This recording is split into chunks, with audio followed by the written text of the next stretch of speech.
Music fans packed the nights of Columbus and Parkersburg for the 2026 record show, browsing vinyl, cassettes, and more. Organizers say record shows like this give people a place to meet up, talk music, and buy physical media in person, something seeing a resurgence across the Mid-Ohio Valley. Vendors from outside the Mid-Ohio Valley attended the event with genres ranging from rock and roll to R&B. Shows like this about, I don't know, 5 years ago or so.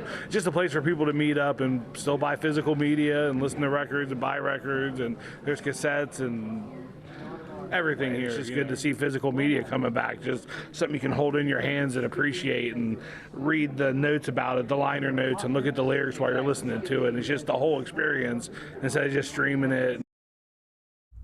If you weren't able to make it to the record show, Gant says the Sound Exchange in Parkersburg and First City Records in Marietta are among the stores he recommends to anyone looking to buy and collect physical music.